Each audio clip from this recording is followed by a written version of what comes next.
In this experiment, we're going to analyze the ways to accelerate the rate of a reaction that is just the decomposition of ordinary hydrogen peroxide. So in this first example, I've got some hydrogen peroxide, and its decomposition happens all by itself, but it can be catalyzed several ways. It can be catalyzed by exposure to sunlight, which is why peroxide always comes in a bottle that doesn't let light inside of it. But it can also be accelerated by something called a catalyst. One example of a catalyst, there's an enzyme in your blood called catalase, which causes it to decompose much more quickly. That's why if it's put on a cut, it decomposes very rapidly. I've got another catalyst, potassium iodide. Now I'm going to add a little bit of potassium iodide to this test tube, and you should be able to see that it begins to bubble and decompose.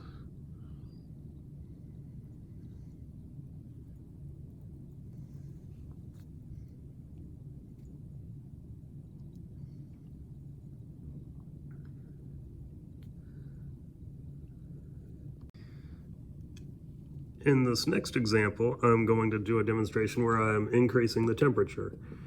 You might be able to see, for example, that the peroxide on the left is at 72 degrees Fahrenheit. The peroxide on the right is over 100 degrees Fahrenheit. And so we're going to see what happens when I add some of the catalyst to this one.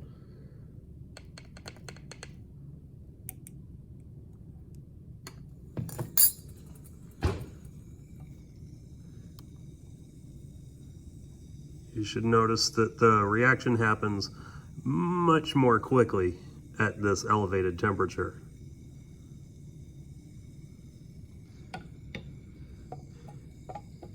Here I've got them side by side. There's a substantial difference in the one that is warmer than the one that's colder.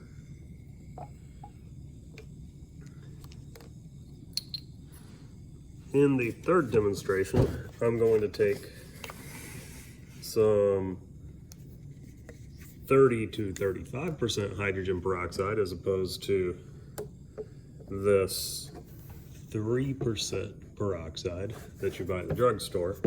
We'll see if that makes a difference in how fast the reaction happens.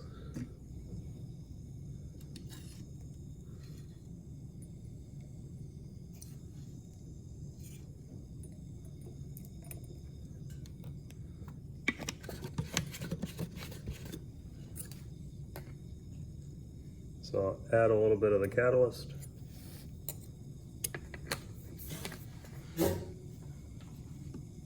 And you should notice there's a pretty immediate increase in the rate of this reaction. Also, see if I can get this in here. This reaction gives off a lot of heat. You might notice there is steam coming out of the test tube. This is extremely exothermic, and so that increase in temperature actually causes the reaction to accelerate all by itself.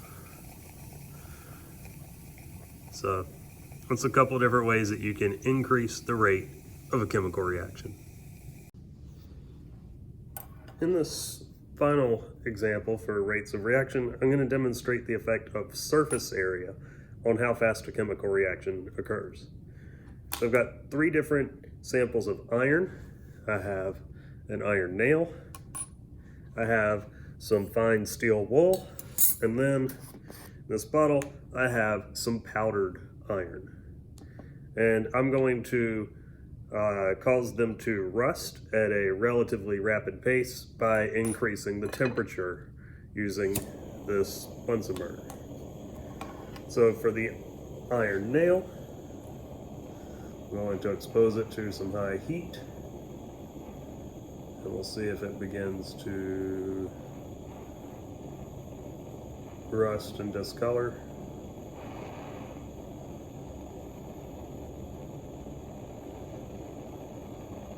It may be hard to see. There's a little bit of surface rust happening here. I'm now going to try it with this steel wool here. We'll see if we notice a more rapid rate of reaction. There we go. This stuff is actually on fire and burning now. It's rusting very quickly.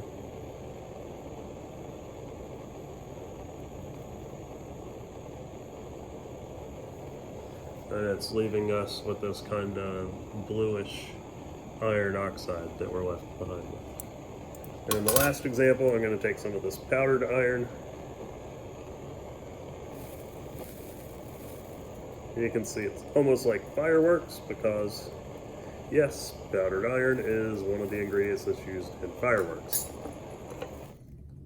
And it oxidizes incredibly rapidly.